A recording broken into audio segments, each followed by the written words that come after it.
दिल्ली के संचालक साथियों को सादर जय हिंद, सभी का स्वागत करता हूँ। आज का ये कार्यक्रम प्रशिक्षण शिविर के रूप में है। आप में से कुछ जिम्मेदार साथी दिल्ली में जिम्मेदारी लें। सिलेक्शन करने का भी कार्यक्रम है, जिम्मेदारियां लेने का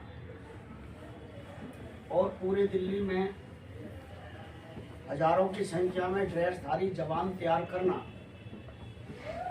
आज के इस शिविर का ये मूल मकसद है। आज के शिविर का जो मूल मकसद है वो ये है कि दिल्ली के अंदर में 1000 से भी ज़्यादा जवान ड्रेसधारी होने चाहिए। वो कैसे बनेंगे?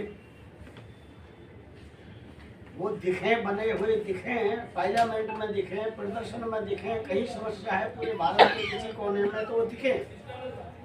1000 जवान तो कम से कम दिखें दिल्ली के अंदर में, दिल्ली के लोग देखें उन्हें प्रदर्शन करते हुए। अभी गुजरात से चल करके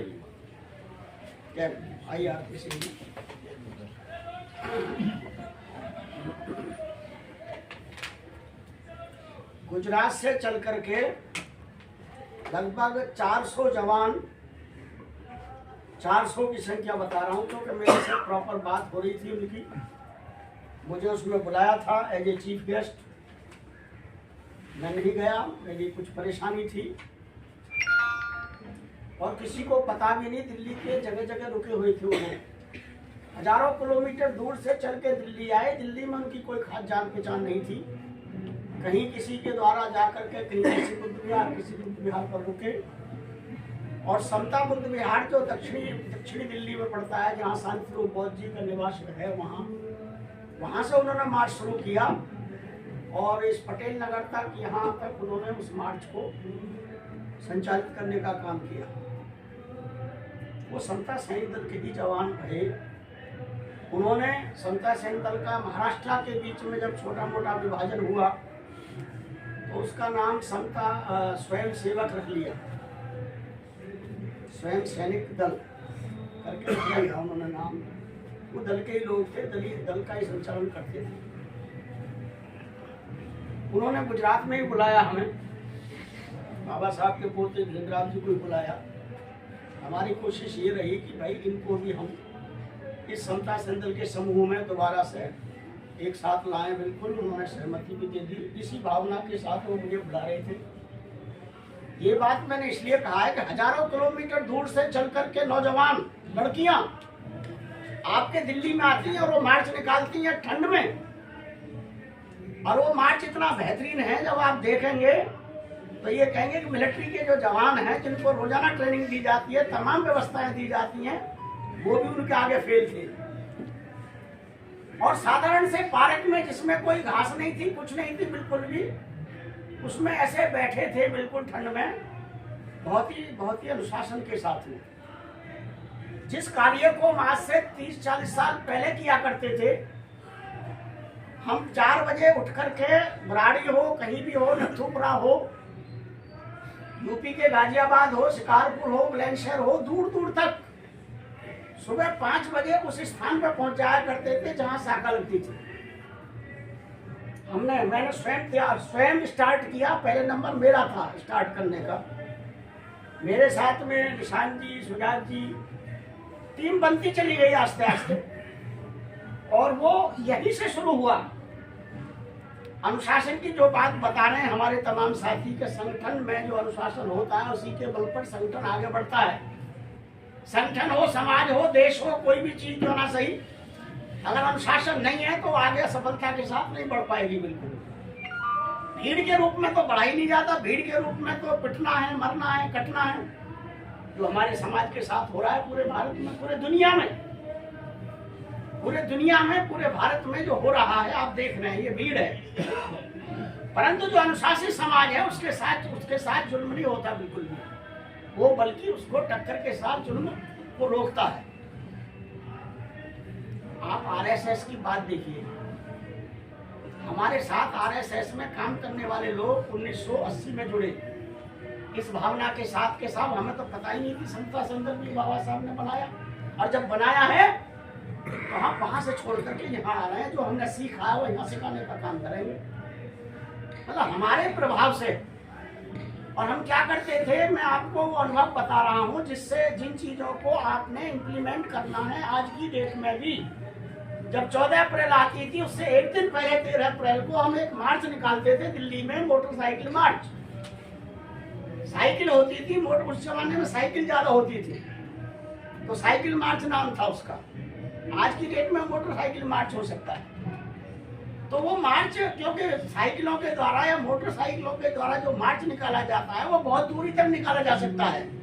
पैदल मार्च तो 2-4 किलोमीटर निकाल लेंगे आप, 10 किलोमीटर निकाल लेंगे आप, 50 किलोमीटर तो नहीं निकाल सकते। परंतु हम वहां से चलते थे गोकर्णपुर से, और इंडिया गेट होते हुए निकलते हुए और वहां से पूरा एरिया कवर करते हुए अम्बेडकर भवन आकर के यहाँ से फिर करोल बाग निकलते हुए जा करके और तिवारपुर होते हुए वजीराबाद रोड से निकलते हुए तब अम्बेडकर कॉलेज की जो जमीन है वहाँ उसका समापन किया करते थे। आप देखिए एक दिन के अंदर में ही कितना एरिया कवर किया। AR जोशी जी बोलते हैं अपने शब्दों में कि जब मैं आ रहा था अपने ऑफिस से निकलता हुआ तो मैंने वहाँ जंतर मंतर पर जवानों का एक जत्था देखा जाते हुए, वेल ड्रेस, बिल्कुल ऐसे ही मार्च निकालते हुए। कहने का मतलब ये है, जब तक आप पब्लिक के अंदर में समाज के बीच में खड़े नहीं होंगे, ग्रुप के रूप में नहीं होंगे, समाज के लिए कुछ करते नहीं होंगे, तो लोग क्यों जुड़ेंगे आपसे? किसी संगठन से क्यों जुड़ेंगे कोई व्यक्ति? और मैं आपको बता रहा हूँ, पढ़ने से कहीं ज्यादा देखने से जुड़ते हैं लोग। पढ़ने वाला तो कोई आदमी गंभीर होता है, हर आदमी नहीं पढ़ करके तैयार होता है, देख करके होता है। 75% हर व्यक्ति देख करके ही तैयार होता है। जो छोटा बच्चा पढ़ना नहीं जानता वो देखता है, देख करके सीखता है। हमने दिखाना है, घर में बैठ कर दिखा नहीं सकते, हम अकेले में रहकर दिखा नहीं सकते। तो हमने दिखाना कैसे है? हमने शाखा के माध्यम से दिखाना है। जो हमारा 5 बजे शाखा लगती है, अगर हमारे 20-30 जवान बच्चे बूढ़े समय इकट्ठे हो जाते हैं तो हमारे बेशक 20-30 जवान वहाँ ट्रेनिंग पाते हैं, परंतु आसपास के लोग देखते हैं, समझते हैं। जिस घर से निकल के जा रहा है कोई व्यक्ति, उसके परिवार के लोग देखते हैं, समझते हैं कहाँ जा रहा है हमारा परिवार का मेंबर। देखिए 30 लोग तो वो सीखे जिन 30 घर से निकल के आ रहे हैं, और 30 लोग जहाँ चल रहे हैं वो सीख रहे हैं आसपास के लोग। संगठन ऐसे बढ़ता है साथियों। जिस विचारधारा का हम विरोध करते हैं, जिस मनोवाद का हम विरोध करते हैं, उसके चलाने वाले लोग, उसको आगे बढ़ाने वाले लोगों की काम करने का तरीका देखिए ना आप। हमारा तो हर व्यक्ति, साधन संपन्न व्यक्ति भी, गरीब भी, अमीर भी अपने घर में ज्यादातर अपने सुख भोग में रहता है। उन लोगों के पास सारे संसाधन होते हुए भी उनकी शाखाएं चलती हैं। वो खुद आते हैं, बड़े बड़े ऑफिसर भी आते हैं, जबकि उन्हें जरूरत नहीं है। जरूरत तो हमारे लोगों को है। भूख है तो हमारे यहाँ है, गरीबी है तो हमारे यहाँ है, मकान नहीं है तो हमारे यहाँ नहीं है, जुल्म है तो हमारे यहाँ है। ये तमाम चीजें तो हमारे यहाँ पर हैं। इनसे बचने के लिए संगठन की जरूरत है। व्यक्ति विशेष तो खुद को भी बचाने में समर्थ है। अगर खुद को बचाने में समर्थ होता तो हजारों लाखों जगह ये जो जुल्म अत्याचार हो रहे हैं, किसी को घोड़ी से उतारना, किसी को कुछ मारना, किसी को राष्ट्रपति तक भी अपमानित किया जाता है भारत के अंदर में, मंदिर में नहीं घुसने देने के लिए। ये तमाम चीजें जो घटना होती हैं पूरे भारत के अंदर में, एक वर्ग विशेष के साथ, जैसे अनुसूचित जाति, आदिवासी, ये ST कह सकते हैं आप लोग, ये जो बहुजन समाज जिसका नाम दिया है, इस समाज के साथ में जुल्म अत्याचार हर तरीके से होता है। ये डॉक्टर साहब बैठे हैं, ये MBBS डॉक्टर है हमारे, जो मेडिकल ऑफिसर रहे, इनके साथ अत्याचार हुआ, और इन्हीं से भी जूनियर डॉक्टर अत्याचार कर गए। जहां इन्हें एक बड़ा ऑफिसर, बड़ा और ज्यादा सीनियर ऑफिसर होना चाहिए था, वहां एक स्टेप से 2 स्टेप डाउन करके चले गए वो लोग। ये हर ऑफिसर के साथ होता है, हर कर्मचारी के साथ हो रहा है, हर गांव में हो रहा है, हर व्यक्ति के साथ में। इसीलिए बाबा साहब डॉक्टर अम्बेडकर ने ये बातें उस जमाने में परखी, देखी, समझी, खुद उन्होंने अपने अंदर में झेला। अटखेल आकर मैंने लोगों को रास्ता दिया। उन्होंने रास्ता दिया कि समाज के लिए मिलिटेंट संगठन होना जरूरी है। संगठन नहीं, मिलिट्री जैसा संगठन। संगठन तो हल्के फुल्के संगठन तो टूट जाते हैं, मिलिट्री जैसा जुनून वाले लोग चाहिए इस संगठन के लिए। ऐसा बाबा साहब डॉक्टर अंबेडकर ने रिटायर्ड जो लोग थे महार बटालियन के, ऐसे जवानों को उसमें सबसे पहले लिया। उन्होंने ट्रेनिंग देनी शुरू करी और अपने ही जमाने में बाबा साहब डॉक्टर अंबेडकर के सामने आ जाइए। मंजू जी आप इधर आइए। आरपी सिंह जी आओ ना, अरे इधर आ जाओ आप। आरपी सिंह जी आए सर, इधर आ जाओ। ये खाली सीटें इधर आ जाओ।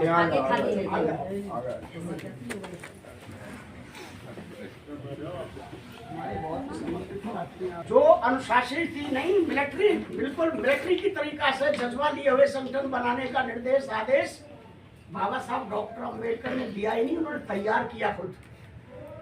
उन्होंने खुद तैयार किया और 1942 में अपने भाषण में, और एक भाषण और था बाबा साहब का, एक इसमें दिया है चित्र बाबा साहब का, देखिए ये रहा, ये दिया हुआ है चित्र 38 में।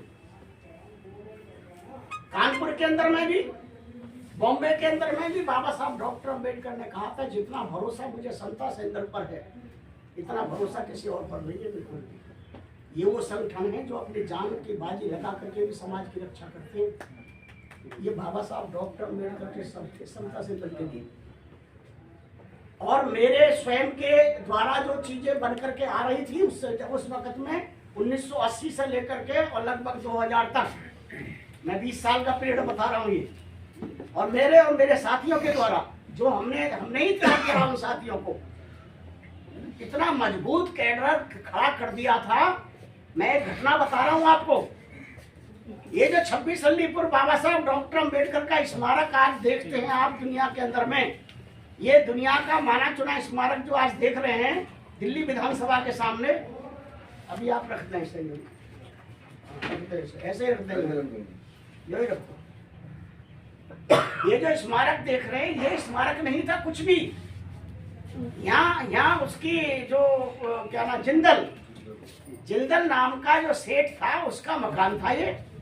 हमारे ही द्वारा, हमारे साथियों के द्वारा, हमारे निर्देशन पर, हमारे तौर तरीकों से वहाँ कागज बनवा करके उस बिल्डिंग में डलवाए और एक प्रदर्शन करने की तैयारी करी बहुत जबरदस्त हमने कि हम अस्थि कलश जो यहाँ रखा है बाबा साहब का अम्बेडकर भवन पर, इस अस्थि कलश को बहाना लेकर के हम 26 अलीपुर जो बाबा साहब जहाँ रहे थे उस वक्त ये बात करना तो लोगों के बस की बात नहीं थी, क्योंकि किसी को पता तक नहीं था इस बात की कि यहाँ पे ये होना चाहिए। हमने उस वक्त ये योजना बनाई कि वैसे तो कुछ हो नहीं पाएगा, पर अस्थि कलश ऐसी चीज है लोगों को समझ में आएगी भाई यहाँ बाबा साहब का अंतिम समय बीता था और अस्थि कलश को लेकर चलेंगे। कहाँ से चले? वजीराबाद के साइड की जो रोड थी वहां से हमने चालू किया चलना इकट्ठा करके, और हजारों सैनिक, थोड़े बहुत नहीं हजारों सैनिक हमारे साथ में थे और हजारों की संख्या में लोग खड़े हो गए हमारे साथ में। और जो तिराया पड़ता है आपका, तिराया बिल्कुल वहाँ 26 अलीपुर से इधर से और वजीराबाद वाली रोड जो जाती है उस तिराए पर जाकर के डीसीपी थी, बहुत हार्ड महिला थी वो, उसने हमें रोक दिया और कह दिया आगे नहीं बढ़ पाएंगे बिल्कुल भी, और वो पर्सनल किसी का मकान है, आप किसी के मकान पे जाकर के हमला नहीं कर सकते। हाँ बिल्कुल, आईपी कॉलेज के वही तिराया जो बन रहा है वहाँ पर। देखिए हमने कितनी चतुराई के साथ में वही मोर्चा ले लिया। हम जानते थे इन बातों को कि हमें वहाँ जाने की जरूरत है ही नहीं, हमें जहाँ भी रोकोगे अपना काम वहीं करेंगे हमने वहीं जो रथ था हमारा, रस्ता बना लिया था, उस अस्थि कलश को रखा हमने और वहीं पर पुष्पांजलि शुरू करवा दी। 26 अलीपुर से पहले पड़ता है बाबा साहब के निवास से, उसको दुनिया देख रही थी। पुलिस की इतनी फोर्स लगा दी हमें रोकने के लिए कि हमने भी क्योंकि ये चैलेंज कर दिया था कि आज हम खाली करवा देंगे जिंदल से इस मकान को, बिल्कुल यहाँ से छावनी बना दिया पूरे एरिया को। और हमारे जवान इतने मजबूत थे, बारिश होनी शुरू हो गई वहां पर, बारिश होने के बावजूद पुलिस के जवान वहां से हटने लगे, हमारे जवान नहीं हटे थे किसी भी कीमत। मैं आपको वो बता रहा हूँ जो हुआ है, आप ही के द्वारा, दल के ही द्वारा हुआ है सब का सब, कोई और नहीं कर गए थे। परंतु जो नेतृत्व करता होते हैं पहले वो बहुत अड़ियल होने चाहिए, वो समझदार होने चाहिए, वो अच्छे मार्गदर्शन होने चाहिए, उनकी समझ मिलिट्री की तरीका से होनी चाहिए। क्योंकि मिलिट्री का जो अधिकारी मोर्चा लेता है वहां पर, वो पूछने नहीं आता मैं क्या करूंगा क्या नहीं करूंगा, उसको खुद निर्णय लेने होते हैं। वहां जब गोली चलती है, बमबारी होती है, निर्णय खुद लेता है ना वो पूछने थोड़ी आएगा मंत्री प्रधानमंत्री से, वो उसकी समझ पर निर्भर होता है जो युद्ध होते हैं जितने भी। ठीक ऐसे ही नेतृत्व की बात होती है। जब मोर्चा चल रहा है, कहीं प्रदर्शन चल रहा है, फोर्स लगी हुई है, वहां नेतृत्व करता फैसला लेता उस वक्त में क्या करना चाहिए क्या नहीं करना चाहिए। मैं बाबा साहब और भगवान बुद्ध के आशीर्वाद से अपने साथियों के एक सद्भावनापूर्ण प्यार से इतना जबरदस्त मोर्चा लेते थे हम, 1 सेकंड के अंदर में हम बदलाव ले आया करते थे। अब क्या करना चाहिए, तो वहां हालात ये पैदा कर दिए, परंपरा डाल दी कि अस्थि कलश पर पुष्पांजलि वहीं पर होगी, हर साल होना शुरू हो गया। और हालात ये पैदा कर दिए कि देवगौड़ा की सरकार थी, वीपी सिंह के जमाने की बात बता रहा हूं मैं। 9 लाख लोग इकट्ठे थे लाल किले के पीछे, 9 लाख की संख्या थी। हमें जब ये मीटिंग होने जा रही थी बड़ी, क्योंकि उस वक्त मंडल कमीशन का वो चल रहा था, दुनिया भर की रेलों से लोग मंडल कमीशन के पक्ष में आ रहे थे। वीपी सिंह, पासवान और देवगौड़ा, ये सब इनकी रैली थी। और वहां 26 अलीपुर का हम माहौल बना चुके थे। और हमने पासवान के साथ एक दिन पहले मीटिंग कर ली थी, मेरे साथी थे वहां पर। हमने तय कर लिया था, पासवान जी अगर कल 26 अलीपुर का राष्ट्रीय स्मारक घोषणा नहीं हुई तो हम मुर्दाबाद के नारे लगाएंगे। उन आपके 10 लाख हो, 20 लाख हो, जितने भी लोग होंगे। और हमारे साथ 5000 जवान थे, 5000 जवान थे। राजघाट की तरफ से हम चल रहे थे और वो दूसरी साइड में थे, जो लाखों लोग थे उनके। हमारे 5000 जवानों को उनके 10 लाख लोग देख रहे थे। आप ये देखिए करिश्मा, हमारे केवल 5000 जवान थे, परंतु वो लोग आकर्षित होकर देख रहे थे कि ये फौज कौन सी आ रही है। और हालात वो पैदा कर दिए कि पासवान को वहीं से मन से ये घोषणा करनी पड़ी कि भाई समता सेना के जो राष्ट्रीय प्रमुख है गौतम जी, उनको लाया जाए सम्मान के साथ। और आज हम ये घोषणा करने जा रहे हैं यहाँ पर कि बाबा साहब का स्मारक जो है वो, और उसके लिए 10 करोड़ रुपए सैंक्शन करें। और एक तरफ वीपी सिंह ने, एक तरफ पासवान ने ऐसे मेरा हाथ पकड़ के वहां उस मंच पर जहाँ कई लाख लोग थे, ये घोषणा करी कि समता संघर्ष के संघर्ष से जो बाबा साहब का निवास है, उसको आज हम ये घोषणा कर रहे हैं।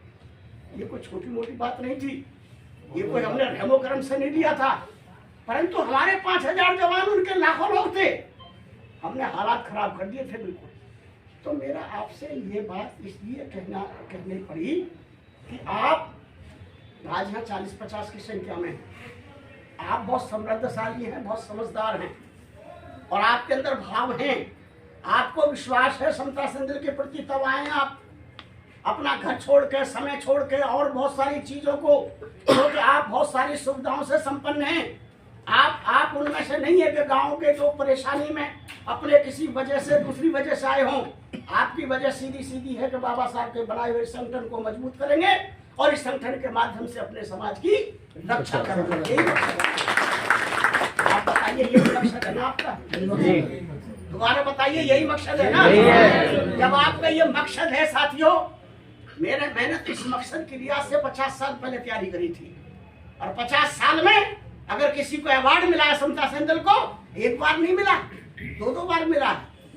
यही 26 अलीपुर का जो आंदोलन था, उसी की वजह से दिल्ली में विधानसभा जो बाबा साहब की प्रतिमा आपको लगी पड़ी है, ये भी उसी का तर्जमा था। और उसके बदले में आपको अवार्ड मिला था, दल को अवार्ड मिला था। ये 2001 की बात थी, ये 2001 की बात है, क्योंकि मैंने 2001 में इस्तीफा दिया था, उसी वक्त ये अवार्ड मिला था। तो मैं आपको ये बता रहा हूं, मैं इतना सा व्यक्ति, छोटा सा व्यक्ति, मैंने 1975 में संकल्प कर लिया था कि बाबा साहब जब तक आपके संगठन को पूरे भारत में नहीं फैला दूंगा, अपना मकान नहीं बनाऊंगा। आपको पता है मैं छोटी सी झोपड़ी में रहता था, मैं सरकारी कर्मचारी था, टेक्नीशियन था, मैं डिप्लोमा होल्डर था। मैंने कसम खा ली, बाबा साहब मैं झोपड़ी में रहूंगा। न्यू संजय अमर कॉलोनी, भीकम सिंह कॉलोनी की वो झोपड़ी सबने देखी थी, विदिन पासवान तक आते थे वहां पर, सबने देखी थी, वो सब जाते थे वहां पर, छोटी सी जगह बिल्कुल। और ऐसा ही किया 2001 में जब सीपी सिंह जी को राष्ट्रीय अध्यक्ष बनाया था, तब पूरे भारत के 25 राज्यों में दल खड़ा कर दिया था। और थोड़े बहुत नहीं थे। जब यहाँ सोनिया गांधी आई थी 2002 के अंदर में, आपने सुना होगा, ये अम्बेडकर भवन में जगह नहीं थी खड़े होने के लिए। ये जवान कितने आ सकते इस भवन पर? उस वक्त हालत ये थी दल की, जब हमने इस्तीफा देकर के सीपी सिंह जी को बनाया था अध्यक्ष के रूप में। तो ये मैं आपको इसलिए बता रहा हूँ, मैं छोटा सा व्यक्ति झोपड़ी में रह करके, सरकारी कर्मचारी रह करके, जब इस दल को बना करके, खड़ा करके और एक दिखा सकते हैं दुनियादारी को, तो आप तो हमारे से सक्षम है, ताकतवर हैं, बहुत सारे इकट्ठे होकर कर सकते हैं। आपने इतना ही तो करना है। आज दल का अकाउंट, उस जमाने में दल का अकाउंट नहीं था, मैं आपको बता रहा हूँ। उस जमाने में दल का अकाउंट नहीं था, दल का अकाउंट बाद में बना। तो समता सेंदर के अकाउंट में आपने अपने ही पास से 50 रुपए, 100 रुपए, 20 रुपए जो भी आप दे सकते हैं। आपको जरूरत नहीं है कहीं जाने की, आपको इंतजार नहीं करना कि रसीद कटवाने आएगा कोई। आपके हर एक उसमें है, ये हर एक पम्पलेट में लिखा हुआ है समता अकाउंट नंबर। आप इसमें डाल दे सीधे सीधे, आपका सीधा पैसा अकाउंट में जाएगा। आप ये देखिए ना, आपका सीधा पैसा अकाउंट में जाएगा समता सेंदर के में।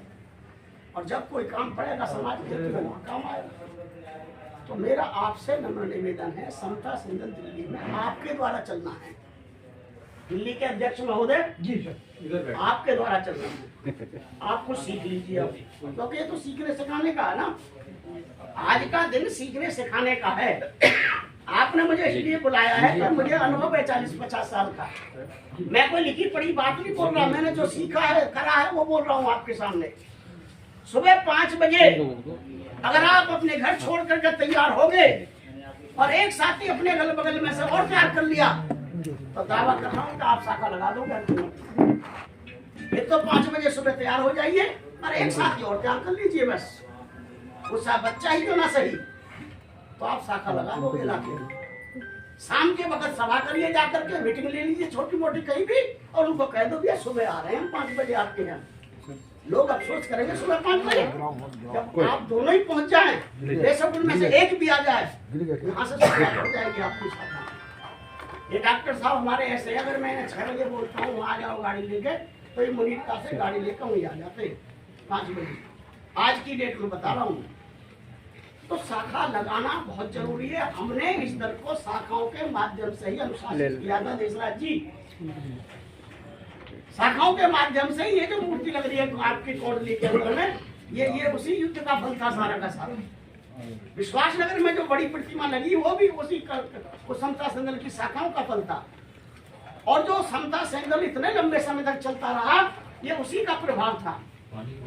इसलिए मेरा आपसे निवेदन है कि आप शाखा प्रक्रियाओं पर मजबूती से ध्यान दें। जहाँ तक सिलेक्शन की बात है, भगवान बुद्ध ने तो उंगली माल को भी खराब नहीं बताया जो डकैत हुआ करता था। यशपाल जी, भगवान बुद्ध ने तो उंगली माल को भी सुधारने की प्रक्रिया में रहे। बताया ना आपको, उंगली माल तो काटता था बिल्कुल, हजारों तो उनकी उंगली पड़ी हुई थी मार मार करके उसको। वो बुद्ध का रास्ता ये कहता है भाई कोई भी आदमी कितना भी खतरनाक क्यों ना सही, उसमें भी इंसान बसता है, वहां भी सुधार करना है हमने। आपके बीच का कोई साथी कुछ गलती कर जाता है तो वहाँ सुधारने की जरूरत है, उसको भगाने की जरूरत नहीं है, उसको तोड़ने की जरूरत नहीं है बिल्कुल भी। और इसी बात को समझ के चलना है आपने। इसी बात को समझ के चलना है। ये मैं आपको बता रहा हूँ दिल्ली के अध्यक्ष जी, जैसे हमारे भारतीय जी पुलिस में हैं, वो सर्विस करते हैं और आपके साथ सहयोग कर रहे हैं, वो बैठे। पूरा नाम सुनील जी, पुलिस में है। पुलिस में हमारे बहुत सारे सुनील जी नाम से IPS है, ये हमारे सब साथी रहे, हमारे साथ सब दल में रहेंगे। गौतम साहब, अजय चौधरी से लेकर सब सीनियर IPS जितने भी हैं, ये सब मेरे साथ रहे, दल में रहे सभी। बैठिए। ये व्यक्ति बहुत ही अनुशासित और बेहतरीन है और अपनी श्रद्धा से अपने ही संसाधनों से आपके दल को चलाने बढ़ाने में आपके साथ भूमिका निभा रहे हैं, ऐसा आपने बताया है जी। Yes sir.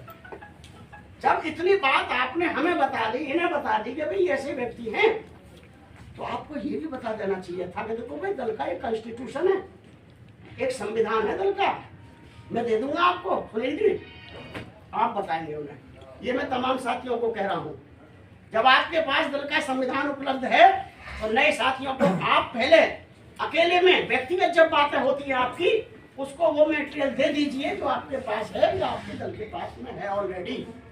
क्योंकि जब आप नहीं देंगे तो वो स्टार्टिंग से योजना बनाएगा नया आदमी कि यार क्लास कैसा होना चाहिए, कैडर कैसा होना चाहिए, ये कैसा होना चाहिए, ड्रेस कैसी होनी चाहिए, वो तो बनाएगा ना, क्योंकि वो दल के प्रति आस्था ला करके सब बनाना चाहता है। और जब आप कह दोगे सब बने बनाया ये तो सब कुछ, फिर वो स्टेप वहां से लेगा, फिर अपना स्टेप वो वहां से लेगा, ABCD से नहीं लेगा, वो समझ लो ग्रेजुएशन से लेगा। तो ये तमाम चीजें समझ के चलना है। ये ऑफिसर जो दल के संचालक है वो ध्यान दें। राष्ट्र की टीम के लोगों को मेरा कहना ये है, जब कभी ऐसी मीटिंग हो जिसमें नए साथी भी आ रहे हैं, आपके बुलाए हुए, हमारे सबके बुलाए हुए, आपके मतभेद उनके बीच में बिल्कुल नहीं जाने चाहिए। आपकी कमजोरी वाली बात इनके बीच में नहीं जानी चाहिए। इन बातों को करना हो तो एक दिन पहले कर ले, फोन पे कर ले, फोन पे ये कर ले भाई कल मीटिंग तो बुला रहे हो, आपका शेड्यूल क्या है, किन किन विषयों पर क्या क्या चीज छेड़ेंगे आप, पक्के से कर ले बिल्कुल। ये आपको हिदायत है पूरी पूरी। इसमें आप ये ना समझें कि भाई लोग दोषी हैं, दोषी आप हैं बिल्कुल। आपको ये समझ नहीं है कौन सी बात कब करनी चाहिए। जो साथी आपका जजमेंट लिए हुए आया हुआ है कि बाबा साहब का दल है, मैं उसको यहाँ से वहां पहुंचा दूंगा, वो एकदम से ठंडा पड़ जाएगा। क्या दल चलाएंगे ये दल चलाएंगे क्या जब इनको ये समझ नहीं है यहाँ पर कि बात करनी क्या चाहिए। जोश को तोड़ देंगे आप, विचारधारा की जो लेकर के हरा है आने वाला सामने वाला व्यक्ति, उसको कमजोर कर देंगे आप। क्योंकि जो सोच होती है, जो विचार होता है, विचार आग से भी तीक्ष्ण होता है। आग रोकी जा सकती है, दीवार से विचार नहीं रोका जा सकता। विचार की पावर बहुत होती है और विचार हर एक कोई करता है। यहाँ पे महिला कमांडर बैठी हुई है मंजू जी, हमारी बात हुई मंजू जी आपसे? जी सर। मुझे कोई जरूरत नहीं थी बात करने की, आप अध्यक्ष हैं, इनसे बात होगी मेरी, प्रॉपर बात करी इनसे। जब किसी के विषय में बनाया जा रहा है तो उससे बात करनी बहुत जरूरी है। क्या वो तैयार भी नहीं है, उसके लिए तैयार है कि नहीं है। जिनको बनाना था, जो पहले से बनाए हुए हैं, मेरी बात हुई डॉक्टर साहब से, पूछो, इनकी मैडम से बात हुई, ये काम आपका था, आपके लोगों का था। ये मैं वो बता रहा हूँ जो अंडर ट्रेनिंग ये चीजें होती है। कुछ बातें पब्लिकली सभा करके नहीं करी जाती। जैसे जब आप यहाँ पर सैकड़ों हजारों की संख्या में सैनिक बनाने निकल रहे हैं, तो उस एरिया का DCP कौन है, उस एरिया का SHO कौन है, उस एरिया का डिप्टी कमिश्नर कौन है MCD का, ये तो हमारी समझ में पहले से ही जो संचालक लोग हैं दिल्ली के या राष्ट्र के दिमाग में आना चाहिए, क्योंकि आवश्यकताएं पड़ेंगी। अब आपने करना क्या है, जो साथी वहां तैयार करें अपने इलाके में, जिले में, उनको साथ लेकर के DCP के साथ मीटिंग आपकी हो जानी चाहिए। इसमें बहुत पहाड़े पड़ने की जरूरत नहीं है भाई, DCP से कोई मीटिंग कर सकता है, उसकी जरूरत है, DCP की ड्यूटी है, ये मिलेगा सबसे। अब नहीं करते हैं और क्या आफत आ गई एक साथ, अरे साहब फिर वो तो फोन करवा दो साहब DCP से। अगर आप पहले से ही मुलाकात करके उसके साथ रहते तो 1 मिनट में कह दो चलो भाई मिल लो जाकर के, मेरा नाम नहीं करते, जैसे मैं कह देता हूँ। ऐसा ही है ना राजकुमार, मैंने कहा भाई मीना आया हुआ है वहां पर DCP, चलो तुम्हारी मुलाकात है, तुम तो थे। तो ये तमाम प्रक्रियाएं हैं संगठन को बेहतरीन बनाने की। मुझे कोई भी दुनिया का नहीं बता दे किसी भी ऑफिसर से मेरा व्यक्तिगत लालच के लिए गया हूँ, कभी भी 50 साल के इतिहास में बता दे मुझे कोई, परंतु दल के हित के लिए छाती पे चढ़ गया उसकी पर, ये करना पड़ेगा भाई, और करा। तो ये लीडरशिप के गुण एरिया के कमांडर में भी होने चाहिए, जिले के कमांडर में भी होने चाहिए, प्रदेश के कमांडर में भी होने चाहिए। लीडरशिप में ये जो आज की ट्रेनिंग मैं आपको बता रहा हूँ, ये लीडरशिप के क्या गुण होने चाहिए, गुण आएंगे कैसे आपके अंदर में। आपके बोलने चालने के तरीके ही ठीक ना हो, आप किसी को इम्प्रेस ही ना कर सके, आप ऐसी ड्रेस पहन के जाए एडी तिरछी सी, जो देख करके आपको समझ ले यार बेकार सा है, नेतागिरी करने आया। आप 4-5 साथी जाए ड्रेस में, जाए दिल की ड्रेस में, बहुत बड़ा इफेक्ट पड़ता है, बहुत जबरदस्त। उदाहरण बताऊं, ITO के हमारे साथी गंगा सागर यहाँ पर रहेंगे, उसका मौका था होली का, होली पर ज्यादातर आदमी पी पी करके पागल हो जाते हैं ज्यादातर, और वहाँ हालत ऐसे ही थे। परंतु जिस वक्त हमारे पे खबर आई ऐसा ऐसा बात है, हमने कहा पहुंचो फटाफट वहाँ डीसीपी के वहाँ। हमारे सारे जवान आईटीओ के डीसीपी वहाँ पहुंच गए और मजबूर कर दिया उसको कार्रवाई करने के लिए। होली के दिन की बात बता रहा हूँ मैं आपको, केवल ड्रेस की वजह से।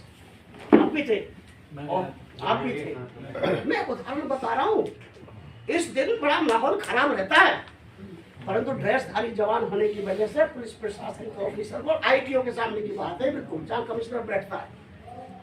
तो मैं आपसे, चाहे पुलिस की बात हो, चाहे एमसीडी से कोई काम की बात हो, चाहे वो डॉक्टर से इंजीनियर से मिलने की बात हो, ये जितने भी समाज की आवश्यकता के लिए पदाधिकारी जो बैठे हुए हैं, उनसे बात करने के लिए भाषा शैली और तमाम चीजें भी उसी के अनुकूल होनी चाहिए। हमारे कमांडर की, किसे कहते हैं, पढ़ा लिखा कहो या समझदार कहो, ये तमाम चीजें जरूरतें।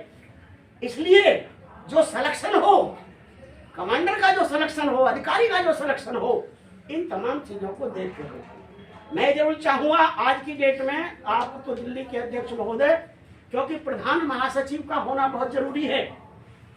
बिना प्रधान महासचिव के आप चल रहे थे अब तक, इसी का कारण है कि आप लोग बस ऐसे चल रहे हैं जैसे अकेला व्यक्ति चलता है। आपकी टीम में जो साथी हैं, 2-4 साथी बहुत ज्यादा चलते हैं, पर एक जो शेड्यूल बनता है, कैडर बनता है, वो उस तरीके से काम नहीं हो रहा है। मेरा आपसे निवेदन है, जितने भी साथी हैं, आओ बेटे बैठो, जितने भी साथी हैं सबसे मेरा निवेदन है आपसे। देखिए साथियों, मेरे तो इतना बड़ा ऑपरेशन हुआ, बता रहे हैं, bypass surgery, open surgery, heart की है वो पूरी, तो ये बहुत बड़ी सर्जरी होती है। और फिर पूरा लंग्स जो है मेरा फेफड़ा वो भी ठीक नहीं है, खराब है। उस हालात में मैं आपको बता रहा हूँ, मुझे लेके तो चलना पड़ेगा साथ, इतना तो जरूर है। एक आदमी कोई लेके मुझे साथ चले, चाहे वो 4 बजे की बात हो, कभी भी बात हो, जहाँ तक जा सकता हूँ मैं तैयार हूँ, मैं पीछे बिल्कुल नहीं हूँ। परंतु आप जो 30-40 साथी आए हैं, एक एक बुक सदस्यता की आप यहाँ से ले लें, एक एक बुक सदस्यता की, जिसमें 20 रुपए का सदस्य बनाना है, और एक बुक में शायद 50 है। एक व्यक्ति 50 बनाएगा मेंबर, और 50 के करीब आप संख्या में यहाँ हैं। अब 2,500-2,500 हजार के करीब लोग बना देंगे आप, और किसी पे कोई जोर नहीं पड़ना। एक एक बुक लेके जाएं, और उसमें शायद 2,500 रुपए भी आ जाते हैं। देखिए ना, 50 लोग आप बनाएंगे, 2,500 रुपए भी आपके पास आ जाएंगे, आर्थिक सहयोग। और 50 लोग यानी 1,000 आ जाएंगे, 50,000 तो आ जाएंगे ना 50 लोगों के द्वारा। तो मेरा आपसे ये निवेदन है कि आप इस काम को करें। रसीद बुक गंगा सागर जी, आप चाय का स्वाद लेते हैं, ले लो। ये ठंडी मुझे तो देख भी ना है, क्योंकि मेरे तो बहन है। तो मेरा निवेदन आपसे ये है कि 50 साथी बुक को लेके जाए यहाँ से अपनी, और एक महिला अध्यक्ष जो बनाना चाह रहे हैं आप, कुछ ना कुछ आप अब जो वातावरण बन के आएगा आपका, क्योंकि जो लोग बनते हैं वो अपने मन में कुछ समझ के ही तो बनेंगे। इन्होंने बोला है, सुजात जी ने बोला है, सागर जी ने बोला है, इन्होंने बोला है, सबने बताया है, समझाया है। और बहुत सारे साथी डॉक्टर साहब हमारे जैसे, चौहान साहब जैसे खुद समझदार हैं, आरपी सिंह, ये जानते हैं हर बात को पहले से ही। तो जो जानते हैं वो पहले से ही समझ रखते हैं, जो नहीं जानते हैं उनको बताया गया है। अब मुझे आप बताइए, दिल्ली के अंदर में जितनी भी विधानसभाएं हैं, 70 विधानसभाएं हैं, आप सब मिलकर के प्रयास करें तो दिल्ली की विधानसभाओं में सब जगह सिलेक्शन नहीं हो सकता क्या? 70 की 70 विधानसभाओं में एरिया कमांडर नहीं बन सकते? बन सकते हैं। आप ऐसा मन बना लें अभी से, प्रदेश की कार्यकारिणी के लायक लोग सुन लीजिए, आप तो ये मान लें कि आप प्रधान महासचिव बना दिए गए, क्योंकि सबकी भावना है, ये दिल्ली वालों की सबकी भावना है। यशपाल जी ने तो केवल इतना कहा है, जब आपने थोड़ा सा बीच में एक कह दिया जी इसका संविधान क्या है, कैसे है, वो चीजें आई तो केवल समझने के लिए, और समझ लीजिए इतनी सी बात है, आपको रोका नहीं है। दूसरी बात, जो लीडरशिप होती है, चाहे वो राष्ट्रीय अध्यक्ष हैं, चाहे वो प्रदेशों के अध्यक्ष हैं, टीम उनके नेतृत्व में काम करती है। विश्वसनीयता लीडरशिप के प्रति होनी चाहिए। मेरे नेतृत्व में काम नहीं करते, राष्ट्रीय अध्यक्ष के नेतृत्व में काम करते हैं। लीडरशिप इनके प्रति समर्पण होना चाहिए, इन्हें भरोसा होना चाहिए अपनी टीम पर। ये बात का ध्यान रखा जाए। या कभी कभी गलत हो जाता है, जो आदमी प्रेसिडेंट नहीं है, दूसरे पोस्ट पर है, जैसे मैं मुख्य संरक्षक हूं, मेरा काम संरक्षण देना है, मेरा काम पूरे दल को संरक्षण देना है। और संरक्षण में तमाम चीजें आती हैं। कोई कैडर में खराबी के कारण तो दल नहीं टूट रहा, कोई आर्थिक व्यवस्था की कमजोरी के कारण तो दल नहीं टूट रहा, कोई आपसी उच्च से नीचे तक के तमाम कैडराइज लोग हैं, राष्ट्र की जो टीम के लोग हैं, उनके विवाद के कारण तो दल नहीं टूट रहा। कहीं हमारे ऊपर के और जो लोग प्रदेश हो गए, वो उनकी कर्महीनता के कारण वो काम ही नहीं कर रहे, वो निकल नहीं रहे अपने घरों से, वो डायरेक्शन नहीं दे रहे अपने प्रदेशों में, वो राष्ट्र को डायरेक्शन नहीं दे रहे। कहीं इस वजह से संगठन तो नहीं टूट रहा? संगठन ना टूटे और संगठन आगे बढ़े, ये मेरी जिम्मेदारी है भाई। संरक्षक का यही तो जिम्मेदारी है, संरक्षण देना, बिखर ना जा, टूट ना जा, कमजोर ना पड़ जा कहीं भी। मैं आपसे वादा करता हूं, बाबा साहब की भूमि पे अपनी जिम्मेदारी पर आप भी मैं खड़ा मिलूंगा हर तरीका से। बिल्कुल आप थोड़ा सा खड़े हो जाओ साथियों। एक आदमी पर इतना 50 का भार देंगे तो टूट जाएगा। वो अकेले 2 के 3 के बराबर तो काम कर सकता है, पर 50 के बराबर नहीं कर सकता, जो शंकर लाल जी की शैली है काम करने की। शंकर लाल जी आपसे भी कहना है, नेतृत्व करता वो होता है जो 100 से काम करा ले, वो नहीं होता कि अकेला भगा दे। कहां तक क्या करेंगे? उसमें 2 कमजोरी आ जाती है जब अकेला भागता है आदमी। देखने वाले देखते हैं अकेला है यार, इसके साथ टीम क्यों नहीं है। एक ये कमजोरी आ गई। दूसरी कमजोरी, जब अकेला ही भगा फिरेगा तो घर वाले कह देंगे यार ये तो घर में लगा रहता है, घर में कुछ करता नहीं कुछ भी। इसलिए टीम वर्क होना चाहिए। और टीम वर्क का मतलब ये नहीं है कि प्रेसिडेंट ये कह दे नहीं मैं नहीं करूंगा। प्रेसिडेंट का ये काम है, जितने भी पॉइंट हैं उन पे डील करेंगे खुद। राष्ट्र के अध्यक्ष तो प्रदेशों के अध्यक्ष से डील करें, वो मीटिंगें रखवाएं प्रदेशों में। कोई प्रदेश अपने आप नहीं करेगा, यहाँ से डायरेक्शन जानी चाहिए, यहाँ से प्रेशर जाना चाहिए पूरे तरीका से। नहीं भाई, नहीं करा तो फिर बात खराब हो जाएगी। इस काम को मुझे करना पड़ रहा है सागर जी, करना पड़ रहा है ना। मैंने राजस्थान की मीटिंग रखवाई कह करके, और ये मीटिंग शंकर लाल जी आपके सामने की बात है। ये कैसे रखवाई गई मीटिंग? हमने रखवाई ना, है जी? जोर से बोलो ना। हाँ जी, सही रिजल्ट है ना। मैंने उनको कहा था शंकर लाल जी अरे प्रयास तो करिएगा। फिर मैंने यशपाल जी को कहा आप संपर्क साधिए, क्योंकि मुझे अनुभव है, आप कुछ करिए तो सही, अकेले निकलिए तो सही, लोग आपके साथ खड़े होते चले जाएंगे। अकेले बाबा साहब डॉक्टर अम्बेडकर के साथ दुनिया का काफिला जुड़ता चला गया, बुद्ध के साथ दुनिया का काफिला जुड़ता चला गया। अरे मान्यवर काशीराम जी तो हमारे सामने ही चले, हमारे साथ चले, हम उनके साथ चले, हमने देखा काफिला चलता हुआ। निस्वार्थ भाव से काम करें, लालच स्वार्थ में काम न करें, किसी से गलत भाव में बात ना करें, अपने को बहुत ज्यादा ऐसा डिक्टेटरशिप भाव न लाना है कतई भी। कार्यकर्ताओं के बीच में जा जाएं तो नरम हो जाएं, और जब लक्ष्य पर चलना हो प्रदर्शन में कहीं भी तो अड़ के चले पूरे तरीके, वहां झुक ना जाए, वहां अफसर के सामने झुक ना जाए, और जनता के बीच में कहीं भी किसी तरीका से अहंकार ना ले आए। ये गुण है, ये नेतृत्वकर्ता के गुण हैं, ये कार्यकर्ता के गुण हैं। वो उनके सामने बीड़ी पी रहा है जाकर के, क्या कहेंगे साहब अरे क्या दलबल चलाएगा भाई। शाम को जाकर के 5-6 के साथ शराब पी रहा है, वो क्या कहेंगे अरे ये तो है जो के पंचशील का पाठ पढ़ाते हैं। ये मतलब अपने अंदर में सत्यता के साथ में वो व्यक्ति ऐसा होना भी चाहिए।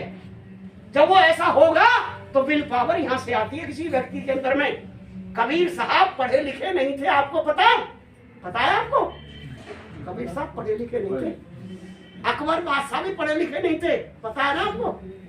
आपने पढ़ा हुआ इतिहास, परंतु उन पर पीएचडी हुई है दुनिया में। कबीर साहब पर दुनिया में पीएचडी, जो कबीर साहब ने कह दिया बड़े बड़े वैज्ञानिक नहीं कह सके।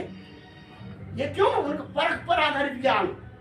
एक ज्ञान होता है परख पर आधारित, परखा हुआ ज्ञान, और एक ज्ञान होता है पढ़ा हुआ ज्ञान। पढ़े हुए ज्ञान से परखा हुआ ज्ञान ज्यादा ताकतवर होता है। वो जो प्रैक्टिकल करके देखता है करता है। बुद्ध के जितने भी ग्रंथ हैं वो प्रैक्टिकल हैं, क्योंकि बुद्ध ने जो कुछ देखा समझा वही निर्देश दिए सबके सब। तो हम जितने भी साथी बैठे हैं, हमारी मंजू हैं, इनको प्रदेश का अध्यक्ष बनाने की भावना है।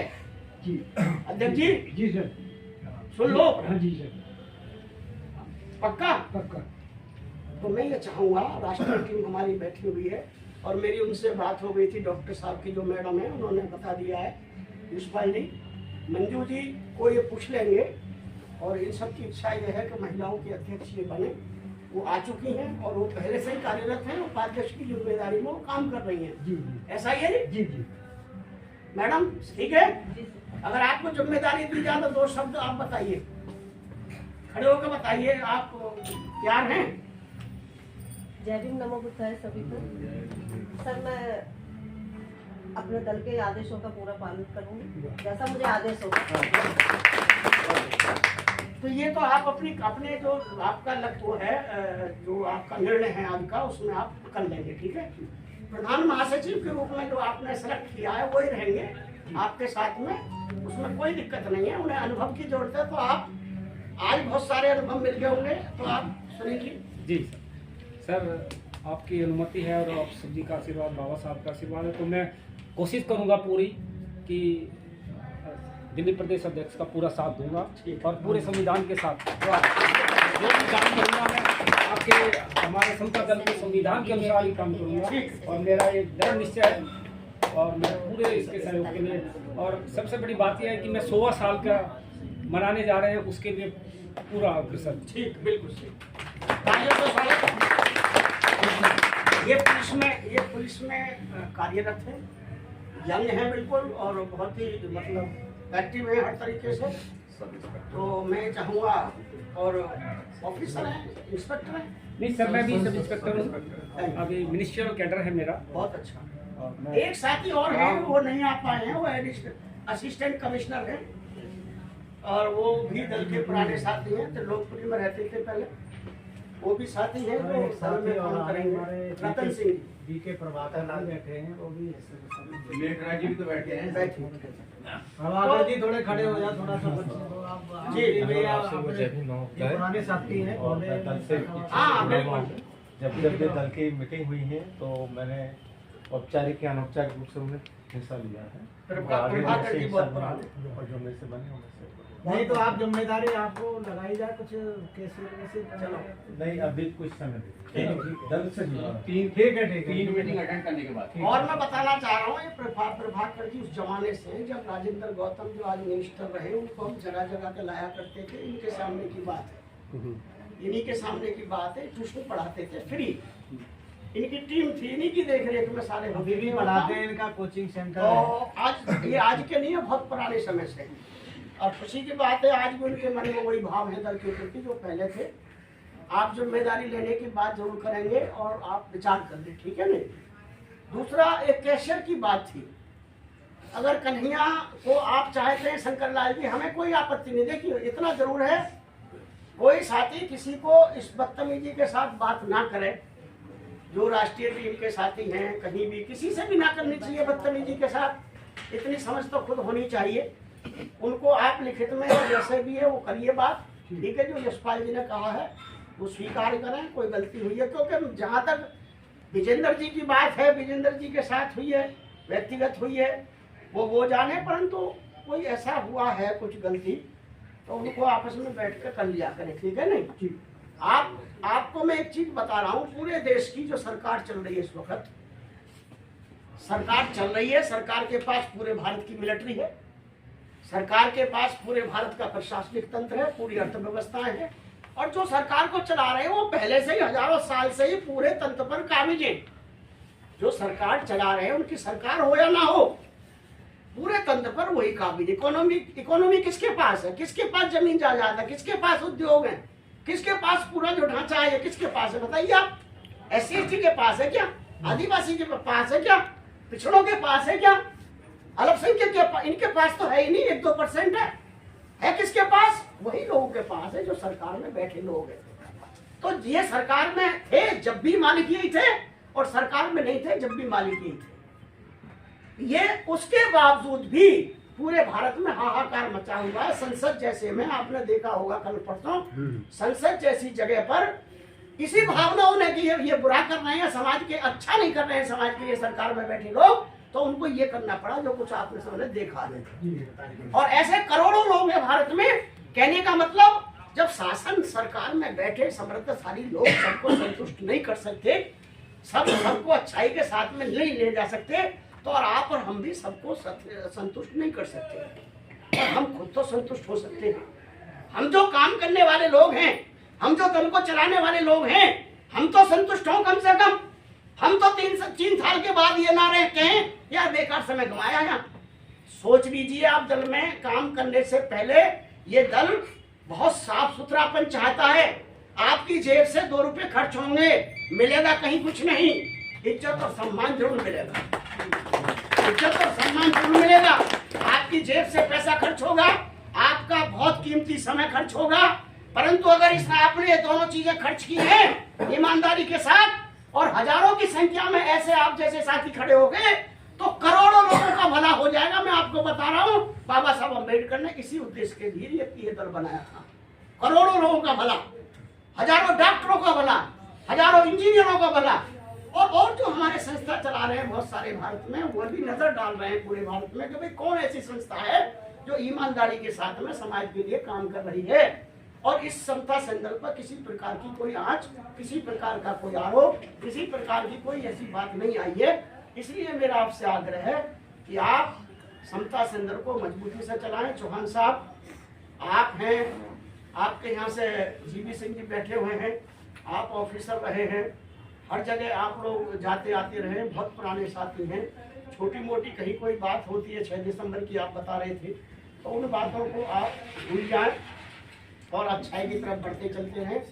और मेरा उन्हें दिल्ली की पूरी टीम को बहुत बहुत धन्यवाद, दिल्ली के अध्यक्ष को बहुत धन्यवाद कि एक अच्छे सिपाही और प्रहरी की तरीका से 24 घंटे काम करने की उनमें क्षमता है और कार्य को आगे बढ़ाने चलाने की क्षमता है। हम तमाम टीम के लोग भी आपके साथ मजबूती से तैयार हैं। और डॉक्टर जसपाल जी हमारे किसी कारणवश कहीं से लेट हो गए, क्योंकि बहुत सारी चीज़ें साथियों को बता दी गई है, प्रशिक्षण चल रहा है, समय रहते हुए और भी चीज़ें बताई जाएंगी, आपसे भी पूछी जाएंगी।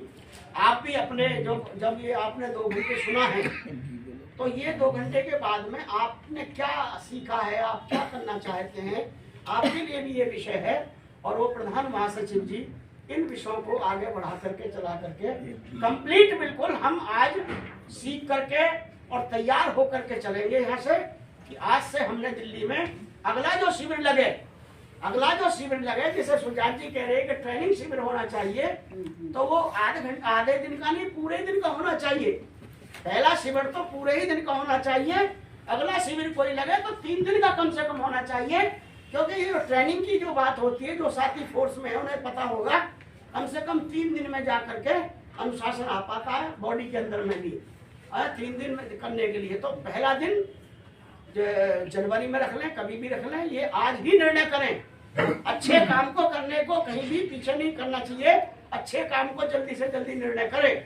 आप जो रसीद बुक लेके जाएंगे, 1 महीने का ज्यादा से ज्यादा समय लीजिए, बस कलेक्शन करने का, मेंबर बनाने का। 1 महीने के बाद बैठ जाइए, फिर दोबारा आकर के यहाँ अम्बेडकर भवन पर, और जो आपके बनाए हुए हैं वो भी आने चाहिए, आप भी आने चाहिए, चाहे वो 500 जवान क्यों ना हो जाए। यहाँ पर यहीं पर खाना रहना सारी चीजें 1 दिन की व्यवस्था यहीं पर होगी, और ये 26 जनवरी से पहले हो जाना चाहिए। मैं आपको बता रहा हूँ, तो आपका 100% 14 अप्रैल तक 1000 जवान तैयार हो जाएगा दिल्ली के अंदर में, मैं दावे से कह रहा हूँ। और हम जैसे जो बेकार हैं शरीर से, वो भी आपके साथ मजबूती के साथ सहयोग करेंगे। धन्यवाद।